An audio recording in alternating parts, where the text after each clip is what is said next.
pratique culturale connue, mais encore trop peu utilisée à La Réunion.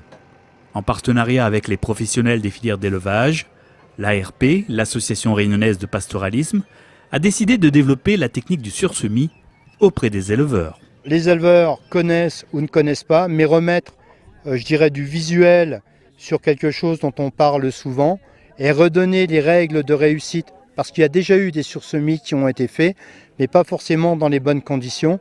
Et ce matin, c'était premier objectif, donner les clés de réussite qui sont importantes parce que le sursemis coûte de l'argent.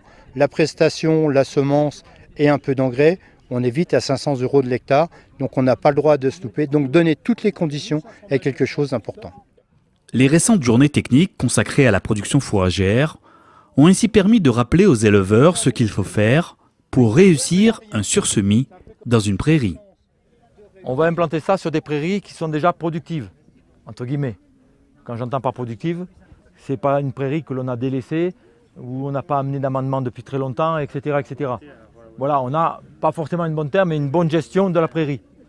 Parce que si le kikuyu ou l'espèce en place ne pousse pas avant, ça ne poussera pas beaucoup mieux. Donc il faudra quand même gérer sa fertilisation.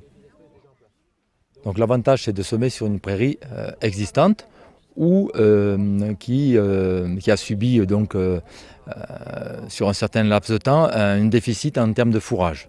Donc cela permet surtout d'intervenir sans travailler le sol. Donc ça, c'est le premier avantage, c'est-à-dire que si on a une prairie qui est déjà implantée mais qui est moins productive ou qui s'est dégarnie, je peux intervenir sans être obligé de travailler le sol. Vous voyez ce qu'on a ici, c'est exactement ce qu'on souhaiterait avoir, d'accord ?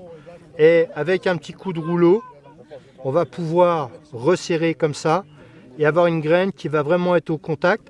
Garder l'humidité quand votre herbe va repousser, on va garder l'humidité du sol. Et à partir de là, on a une germination qui est assurée. Important d'avoir ce contact de la graine avec la terre. Donc voilà. Ça permet donc de renouveler la parcelle sans le travail du sol, de la regarnir ou de rajouter des espèces fourragères qui ne sont pas présentes et qui peuvent être intéressantes pour l'éleveur. Ça peut être des légumineuses, ça peut être des tempérées, ça peut être des tropicales. Des informations précieuses, très appréciées par les nombreux éleveurs présents. C'est très important, je veux dire, on apprend tous les jours, hein, on évolue avec un climat, etc. Donc à chaque fois qu'on a des journées techniques avec des professionnels, ben, c'est toujours bon à apprendre. Hein. Désormais, l'ARP et ses partenaires des filières d'élevage passent à la vitesse supérieure. L'arrivée récente d'un nouveau semoir plus performant devrait ainsi permettre de développer davantage la pratique du sursemis chez les éleveurs. On va gagner du temps sur la productivité puisque je vais garder l'espèce en place. Au contraire, je vais lui ramener du potentiel fourrager et du potentiel en termes de valeur. Ça permet aussi de garder les espèces qu'on veut implanter, style le dactyle comme on a vu sur les postes précédents, et de garder les prairies cultivées. C'est ça l'intéressant pour garder notamment les rendements et les valeurs qu'il faut pour faire de l'élevage aujourd'hui. Il est hors de question qu'on retombe dans le travers qu'on a connu, que les sursemis, ça ne marche pas.